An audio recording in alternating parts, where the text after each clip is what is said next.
Hello everyone, welcome to my tech अभ्यासिक YouTube channel. Friends, मागच्या काही व्हिडिओमध्ये आपण बिल्ड एन्व्हायरमेंट या ऑप्शनबद्दल पाहत आहे. मागच्या व्हिडिओमध्ये आपण पाहिलं होतं की आपला जो कॉन्सोल आउटपुट आहे त्यामध्ये टाईम स्टॅम्प कसं डिपेंड करायचे आहे त्याबद्दल पाहिलं होतं.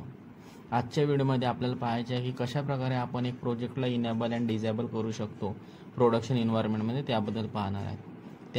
त्यासाठी आपण इथे यामध्ये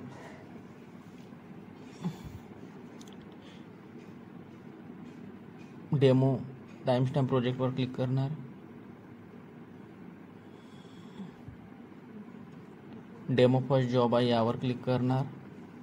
आणि समजा की आपल्याला कोणतं पण असं रिक्वायरमेंट आली की आपल्या कोणत्या पण जॉबला डेव्हलपर बिल्ड नाही केलं पाहिजे कारण जेनकिन्स सर्व्हर मेंटेनन्समध्ये आहे किंवा स्लेव्ह सर्व्हर आपल्याजवळ नाही आहे, असं काही पण रिझन आहे, तर आपल्याला जेनकिन्स सर्व्हरमध्ये या टाईमला कोणता पण नवीन जॉब रन नाही करायचा आहे किंवा त्या हा जो प्रोजेक्ट आहे याला आपल्याला रन नाही करायचा आहे. कारण सिम्पली काय करू शकतो, त्यामध्ये या बघा राईट साईडला एक डिसेबल प्रोजेक्ट ऑप्शन दिसत आहे.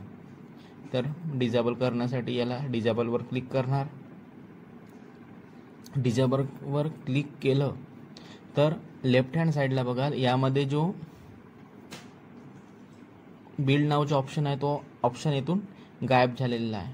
ठीक आहे, रिमूव्ह झालेला आहे. तर असा परत आपल्याला इनेबल करायचा आहे. तर त्याला इनेबल करण्यासाठी यामध्ये आपल्याला इनेबलचे ऑप्शन दिसत आहेत, यावर क्लिक करणार. तर बघा आता इनेबलवर क्लिक केलं तर यामध्ये बिल्ड नावचे ऑप्शन आपल्याला शो होत आहे.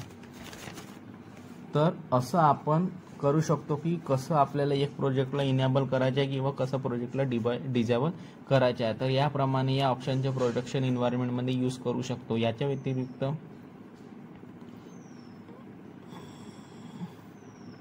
एक गोष्ट सांगायची होती की मागच्या व्हिडिओमध्ये आपण काय काय पाहिलं त्याबद्दल सांगणार आहे.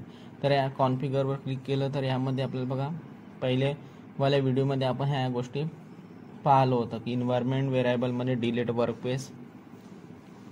Workspace before build start, abort the build if stuck ह्या ऑप्शनबद्दल पाहिलं. Add stamp to the console output, ठीक आहे, याबद्दल पाहिलं होतं.